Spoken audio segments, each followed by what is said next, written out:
इस कार्यक्रम के प्रायोजक हैं कृषि एवं किसान कल्याण मंत्रालय, भारत सरकार। हर जोखिम से निकल कर फसल आए, सुरक्षित हो जाए। फसल बीमा से हर किसान अब आत्मनिर्भर हो जाए। संकट के समय प्रधानमंत्री फसल बीमा योजना किसानों के लिए वरदान है। अब सूखा पड़े या बाढ़ आ जाए कोई डर नहीं, अब ओले पड़े या कीट पतंगे फसल खा जाए कोई फिक्र नहीं, क्योंकि हमने लिया है प्रधानमंत्री फसल बीमा।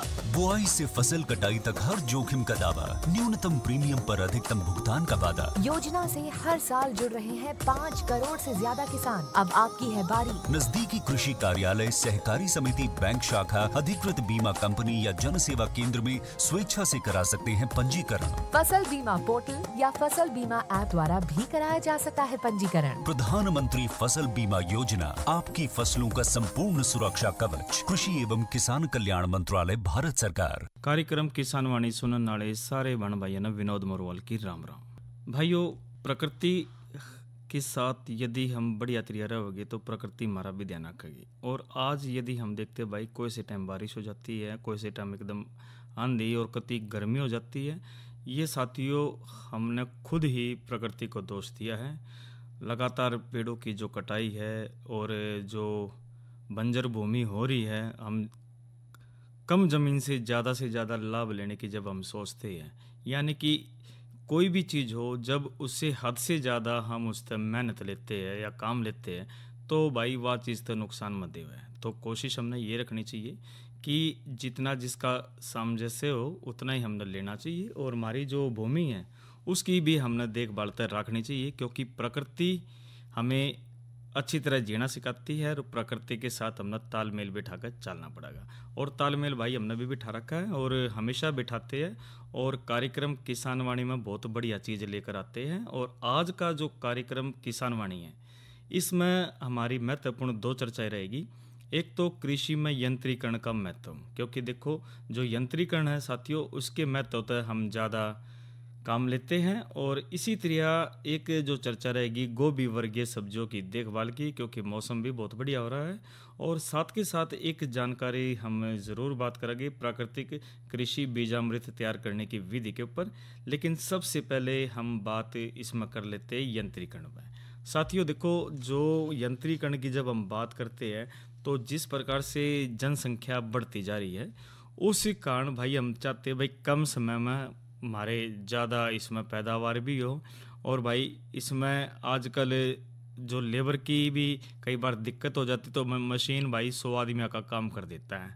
हालांकि देखो बेरोजगारी उस तक कृषि यंत्र तय थोड़ा बहुत जड़ा 100 आदमी में रोजगार में था एक मशीन कर रही है, लेकिन समय के अनुसार साथियों वह चीज़ भी आगे बढ़ती जा रही है। और यंत्र जो कृषि यंत्रीकरण है, इसका हम बता देते भाई कृषि यंत्रीकरण है क्या चीज़। देखो जो काम आदमी या फिर जो पशुओं की सहायता जो काम होता था, और वो काम जब मशीन कर लग जावे तो उसने भाई कृषि यंत्रीकरण इसमें कह देते हैं। और कृषि यंत्रीकरण का जो आशय है, यानी जो खेती में पशु और मनुष्य की जगह यथासंभव यंत्र का प्रयोग हुआ है, यानी जड़े तक संभव हो पशु और मानव शक्ति को यंत्रीकरण के द्वारा प्रतिस्थापित किया जाए। तो हल चलाने का जो काम है भाई वो ट्रैक्टर ने ले लिया, और बुआई और उर्वरक डालने का जो कार्य है भाई वो ड्रिल मशीन ने ले लिया। इसी तरह जो फसल काटने का जो काम भी भाई मशीना ने ले लिया है। और कृषि के पुराने जो औजार की जगह भाई मशीना ने यो अच्छी तरह भाई प्रयोग इसमें हो लगा। और यंत्रीकरण का अर्थ यानी खेती की वो सारी क्रियाओं में हल चलाने से लेकर भाई फसल काटने तक और अनाज निकालने में मशीनों का प्रयोग तक भाई यो सारा का सारा शुरू से लेकर आखिरी तक यो यंत्रीकरण इसमें कहलाता है।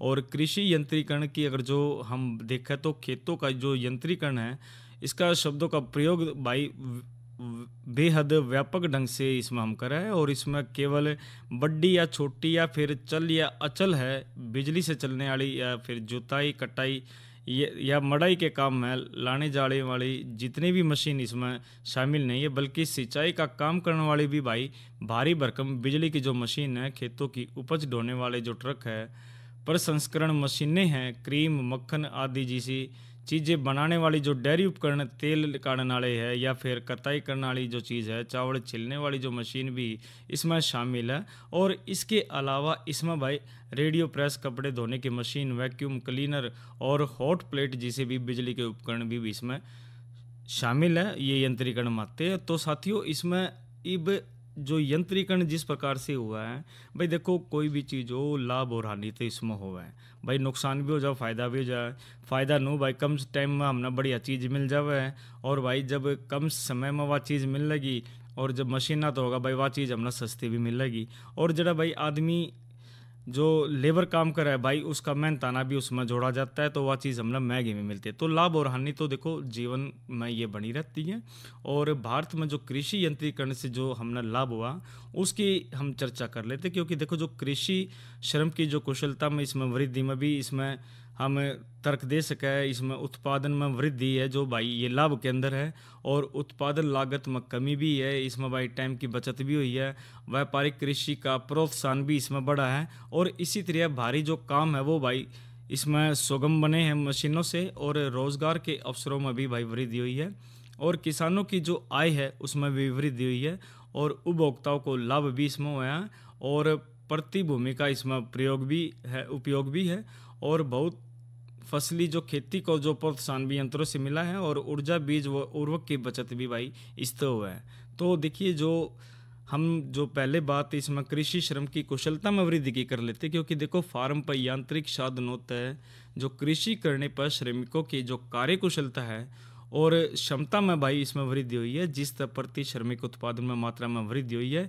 इसी तरह उत्पादन में वृद्धि की जब हम बात करें कि भाई जिस तरह देखो नाम तो हमने भी रहा भाई उत्पादन में वृद्धि, यानी मशीनों के प्रयोग करने से कृषि कार्यों की जो गति बढ़ जाती है और मानवीय शक्ति का जो प्रयोग इसमें कम हो जाता है, और खेतों का जो आकार भाई बड़ा रखना जाने लगता है। तो मशीनीकरण के फलस्वरूप गहन और सघन जो जुताई करना है इसमें संभव हो जाता है, और इसके कारण जो प्रति हेक्टेयर भाई उत्पादन में वृद्धि इसमें हो जाती है। और देखिए इसमें भी उत्पादन लागत में कमी भी आई है, क्योंकि राष्ट्रीय उत्पादकता परिषद के नमूने सर्वेक्षण के अनुसार ट्रैक्टर तक खेती करने की भाई प्रति एकड़ जो लागत है वो 100 रुपये आती है, जबकि अगर जो वो एक काम अगर जो बैला की सहायता तय करा जावे तो भाई वह लागत है भाई इसमें 160 रुपये आती है। तो इस प्रकार जो यांत्रिक कृषि उत्पादन लागत भाई कम करने में भी सहायक है, यानी भाई जड़ किसान के मारे ज़्यादा पीछे लागा करते यंत्रीकरण तो भाई टाइम भी बच्चा है, पीछे भी कम लगा है, और भाई बचत इसमें बहुत बढ़िया हुआ है, और काम भी सुगमता तक बढ़िया हुआ है। और इसी तरह एक टाइम की बचत भी इसमें भाई शामिल है, क्योंकि यंत्रीकरण तो भाई टाइम की भी बचत होती है, जिस तक कृषि का यंत्रों का जो प्रयोग करने तक भाई किसान अपना काम जल्दी कर ले हुआ, और टाइम बच जावा तो भाई उसने वो दूसरे काम में भी लगा ले हुआ। और जड़ा एक जोड़ी हल व बैल से पूरे दिन में भाई वो काम होता था, उसने भाई एक ट्रैक्टर भाई 1 घंटे तक भी कम टाइम में उसने वो पूरा कर देता है। जब पूरा दिन लग गया तो 1-1.5 घंटे में वो सारा काम हो जाता है। इसी तरह जो व्यापारिक कृषि को प्रोत्साहन है, कृषि यंत्रों के प्रयोग तो भाई व्यापारिक जो कृषि को प्रोत्साहन मिल रहा है, उद्यमों को जो कच्चा माल है प्राप्त मात्रा में कृषि क्षेत्र द्वारा उपलब्ध इसमें कराया जा सकता है। और भूमि के जो बहुत बड़े बड़े जो खेत है वो कम टाइम पर और कम लागत पर जोते जा सके हैं, जिसके फलस्वरूप बड़ी मात्रा में उत्पादन मंडी तक पहुंचाया जा सकता है। और जो खाद्यान्न फसलों के साथ साथ जो व्यापारिक फसलें को भी इसमें भाई प्रोत्साहन मिलता है।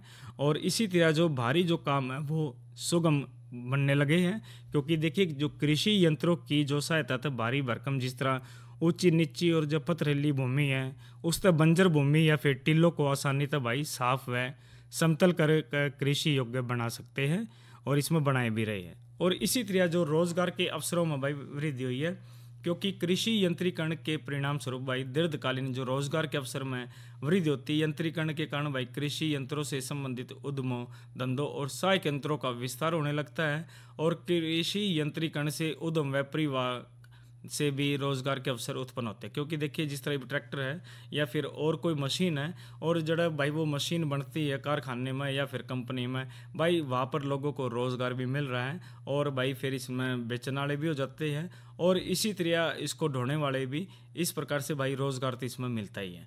और किसानों की आय में भी भाई वृद्धि हुई है, क्योंकि देखो जो यंत्रों की सहायता तक किसान कम टाइम में और कम लागत में अधिक मुनाफा ले हुआ है और कृषि उत्पादन प्राप्त कर सका है। इसके फलस्वरूप किसानों की भाई आय में इसमें वृद्धि हुई है। और इसी तरह उपभोक्ताओं को लाभ की अगर जो हम बात करें तो कृषि में यंत्रीकरण से उत्पादन लागत कमावा है, जिसके परिणाम स्वरूप उपभोक्ताओं को कृषि उपजों का मूल्य कम देना पड़ता है। और इसी तरह भाई बहुत सी बात से, जिस तरह प्रति भूमि का उपयोग करने भी भाई गहरी जुताई करने तय भू संरक्षण है, भूमि सुधार है, गहरे पानी वाले क्षेत्रों में पानी उठाने की बात हो, भाई वो जो यंत्र है वो कृषि यंत्र ही करते, क्योंकि मान ली नीचे कति पानी है तो भाई उसने तो मोटर ऊपर उठावेगी, तो वो भी एक यंत्र का रूप है। और इसी तरह जो भाई बहुफसली खेती को प्रोत्साहन है, या फिर ऊर्जा की बात कर ले हुए बीज और उर्वरक की बचत की बात कर लेते हैं, क्योंकि देखो जो बीज उर्वरक की जब बात होती है तो साथियों इसमें यो अनुभव गया कि बीज सहित उर्वरक जो ड्रिल न केवल ऊर्जा की बचत रहती है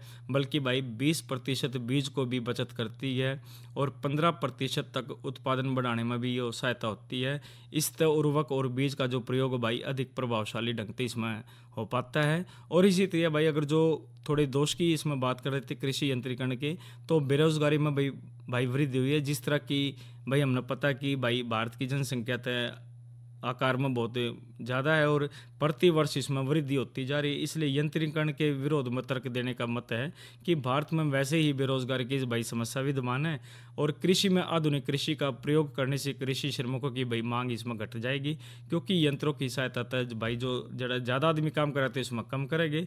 और इसी प्रकार से भाई कृषि जोतों का जो छोटा आकार होता जा रहा है, क्योंकि भारत में लघु व सीमांत जोतों का आकार बहुत ही छोटा है और यह लगभग 61.58% जोते हैं और 1 हेक्टेयर से कम और 80.31% जोते 2 हेक्टेयर से कम है। और भारत में जोत का जो औसतन आकार की बात करता है 1.41 हेक्टेयर है, जबकि भाई अमेरिका में बात करें तो भाई 60 हेक्टेयर और कनाडा में 188 हेक्टेयर है। और इसके अलावा भाई आड़े की जो भूमि है उपविभाजन के कारण भाई जोतें बिखरी हुई है और छोटी और बिखरी जोतों पर भाई ट्रैक्टर का प्रयोग कृषकों के लिए लाभकारी नहीं हो सकता और भारत में अनार्थिक जोतों यंत्रीकरण के मार्ग तभी एक बड़ी बाधा है। और इसी तरह भाई पूंजी की भी कमी की भी बात कर ले हुए भाई पैसा भी ज़्यादा लग जाता कई बार और तकनीक का ज्ञान का अनुभव भी है। भाई तकनीक का जो हमने ज्ञान वो छोटी छोटी कमियों को दूर कराने के लिए जो मिस्त्री पर निर्भर रहना पड़ा है, जिस तरह भाई दूसरों पर निर्भरता बढ़ती है और काम भाई टाइम पर पूरा नहीं हो पाता कई बार।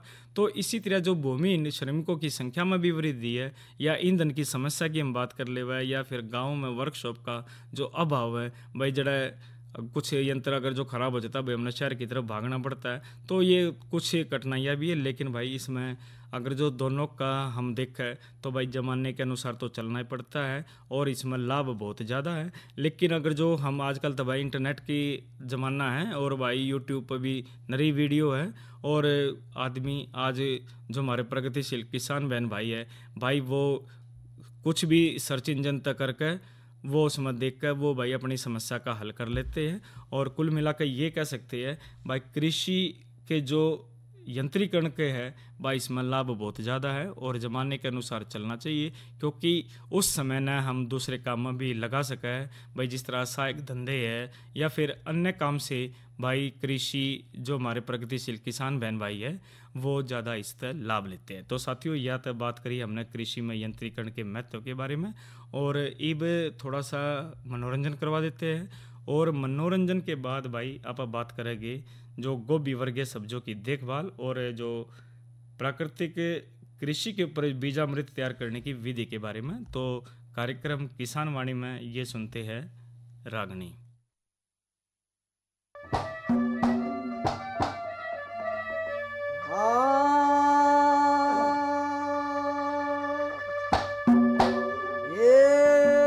नगदा नगदी दाम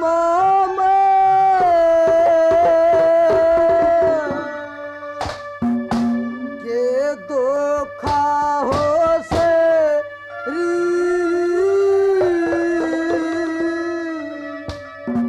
रोज काम ना बना कर रोज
भर गया ओ नर पर ले ओ नर पर ले ओ नर पर ले पार उतर नौका हो सेरी कामना बना करे नौका हो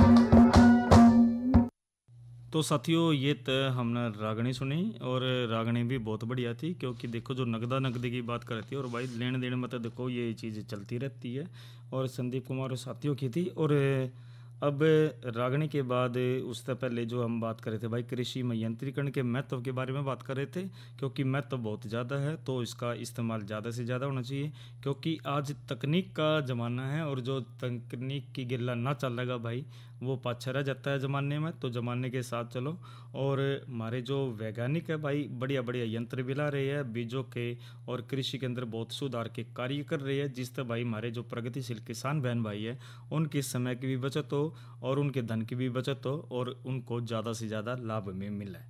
और साथ के साथ अब बात हम जो दूसरी चर्चा लेकर आए भाई गोभी वर्गीय सब्जियों की देखभाल के बारे में। लेकिन भाई जो मौसम है वो क्या कह रहा है उस बारे में सुन लेते हैं जो हमारे मौसम विशेषज्ञ है डॉक्टर ममता से। किसान भाइयों राम राम। मौसम पूर्वानुमान एवं कृषि सलाह के साथ मैं हूँ डॉक्टर ममता, मौसम विशेषज्ञ, कृषि विज्ञान केंद्र कुरुक्षेत्र। किसान भाइयों, कुरुक्षेत्र जिले का आज का अधिकतम तापमान 25.6 डिग्री सेल्सियस रहा। न्यूनतम तापमान 10.2 डिग्री सेल्सियस रहा। नमी की बात करें तो सुबह और शाम की सापेक्ष आर्द्रता 96 और 38% रही। हवा की रफ्तार 12 किलोमीटर प्रति घंटा रही। अब हम बात करते हैं आने वाले मौसम के पूर्वानुमान की। तो किसान भाइयों 22 नवंबर तक मौसम परिवर्तनशील परंतु खुश्क रहने का अनुमान है। इस दौरान बीच बीच में आंशिक बादलवाई रहने, वातावरण में नमी की मात्रा अधिक रहने के साथ रात्रि तापमान में हल्की बढ़ोतरी होने का अनुमान लगाया जा रहा है। अब हम बात करते हैं मौसम पूर्वानुमान आधारित कृषि सलाह की। जैसे किसान भाइयों मौसम खुश्क रहने का अनुमान है तो आप अपने फसलों में आवश्यकता अनुसार सिंचाई, छिड़काव, निराई और गुड़ाई का कार्य कर सकते हैं। धन्यवाद। तो साथियों यह तो जो चर्चा करी हमने मौसम विशेषज्ञ डॉक्टर ममता से बातचीत करी थी और मौसम के बारे में जानकारी दी। और अब बात कर लेते भाई आने वाले जो समय में जो कल के कार्यक्रम में परसों के उसके बारे में बता देते हैं। और भाई कल है रविवार और रविवार ने आपका मनपसंद कार्यक्रम ज़रूर लेकर आते हैं, थारी चिट्ठी मारेगी तो ज़रूर सुनिए। और सोमवार की जो हम जो चर्चा बात कर लेते कार्यक्रम किसानवाड़ी में सोमवार ने हम जो लेकर आए जो हमारी चर्चा का विषय रहेगा सरसों में खरपतवार नियंत्रण किस तरह करें। और जो दूसरी जो चर्चा हम लेकर आए हैं वर्मी कंपोस्ट कैसे बनाएं और जानकारी रहेगी भाई किसान सुविधा मोबाइल ऐप, इसके बारे में भी बहुत महत्वपूर्ण जानकारी मिलेगी। तो भाई कार्यक्रम ज़रूर आप सुनिए और इन जानकारियों को लाभ लेकर अपने जीवन को भी महत्वपूर्ण बढ़िया तरीका अच्छी दिशा में आगे ले जाइए। और अब बात हम कर लेते गोभी वर्गीय सब्जियों की देखभाल की। और जो प्रगतिशील किसान बहन भाई जिन्होंने सब्जी में भाई गोभी फूल गोभी बो रखी है तो भाई देखो जो फूल गोभी के अंदर जो गेती फसल के तैयार फूलों को काट छाट कर बाजार में भेजे और इस महीने भाई पूसा कात की किस्म की जो फसल है वो समाप्त हो जाएगी।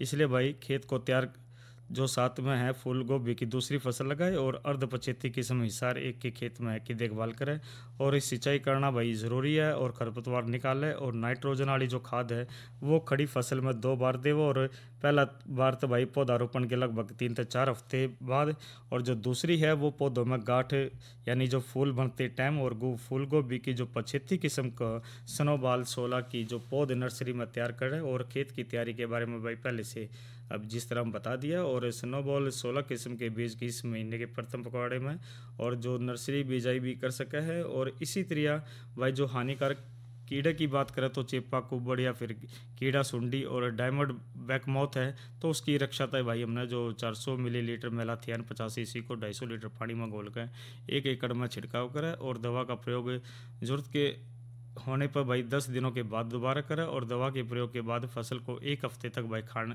में काम में ना लेवे। और कीड़ों की जो रोकथाम के बंद गोभी फूलों के भाई इसी प्रकार करें। और डायमंड बैग को मौत के लिए 300 मिलीलीटर डाइजीनॉन 20 EC या फिर 60 मिलीलीटर न्यूवॉन 76 EC या फिर इसके अलावा 400 ग्राम बेसिलस थ्यूरिजियंसिस यानी जिसे हम BT भी कह दिया करें बायोस्पास प्रति एकड़ खेत में छिड़के। और अब बंद गोभी की बात कर लेते हैं। तो बंद गोभी में इन दोनों फसलों में भाई जो अगेती और फसल जो रोपी जा चुकी है खरपतवार निकाले। और खड़ी फसल में 2 बार नाइट्रोजन वाली जो खाद यानी 11 किलोग्राम यूरिया खाद प्रति एकड़ की दर प्रति बार देवे और सिंचाई करे। और भाई पहली मात्रा में पौध की जो रोपाई के 3 से 4 हफ्ते बाद दूसरी मात्रा पौधों में गांठ बनने के टाइम में देवे। और 75 किस्मों की पौध तैयार करने पर उन्हें तैयार खेत में रोपे। और खेत तैयार करने की जो विधि है वो भाई जिस तरह हम बता रहे हैं इसमें 75 किस्मों की प्रथम पखवाड़े में नर्सरी में बिजाई कर सका है। और बोने से पहले भाई बीज को जो एमिसोन या फिर कैप्टॉन 2.5 ग्राम दवा प्रति किलोग्राम बीज से तो उपचारित करें। और पहले रोपी गई फसल तो भाई तैयार गांठों को काट कर हम बाजार में भेजें। तो भाई ये तो फूल गोभी बंद गोभी की बात करी। और अब चलते चलते एक बात कर लेते हैं बीज उपचार की। देखो जो बीजामृत किस तरह तैयार करें, इसमें जरूरी सामान है 4 लीटर पानी, 1 किलो देसी गाय का गोबर, 1 लीटर देसी गाय का मूत्र, 10 ग्राम चूना और 5 ग्राम हल्दी पाउडर, 100 ग्राम गुड़ और ज़मीन के किनारों की 1 मुट्ठी मिट्टी 15 लीटर आकार के एक ड्रम में। और गाय का 1 किलो गोबर सूती कपड़े में लेकर उसको बांध देवे और 4 लीटर पानी में 12 घंटे तक डुबा कर रखे। और 50 मिलीलीटर पानी में 10 ग्राम चूना रात भर भिगो कर रखे। और अगली सुबह कपड़ों में बंधे गाय के गोबर को पानी में 3 बार अच्छी तरह निचोड़ लेवे। और फिर पानी में खेत के मेड़ बांध के एक मुट्ठी में अच्छी तरह मिला देवे। और इस तरह भाई जो गोमूत्र 5 ग्राम हल्दी पाउडर 100 ग्राम गुड़ और चूना पानी मिलाकर अच्छी तरह मिला दे। और ये घोल भाई बीजोपरांत के में इसमें तैयार करें। तो साथियों ये तो हमने जो चर्चा करी बीजोपरांत की। और बीज किस तरह इसमें उपचार करें, इस तक किसी भी फसल के बीजों को उपचार कर सके है। और अच्छी तरह बीजों को जमीन या फिर बोरे पर फैलाकर उपचारित करें। और भाई हाथ ना अच्छी तरह से मिला देवा और छाया में सुखा के बाद इसकी बुआई हम इसमें कर सकें। और पौधे की जड़ 10 से 15 मिनट तक डुबाकर तुरंत रोपाई करें।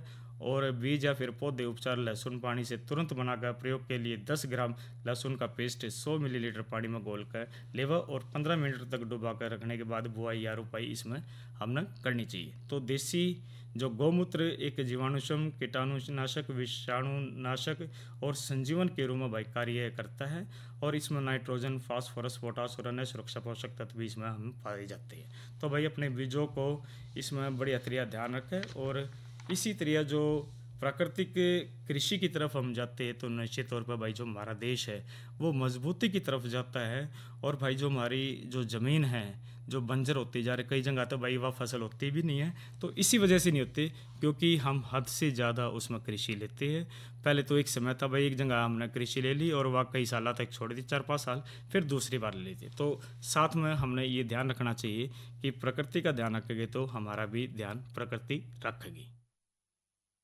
अरे अरे अरे क्या कर रहा है? इधर इधर इधर हम बोल रहे हैं तेरे बीजू का।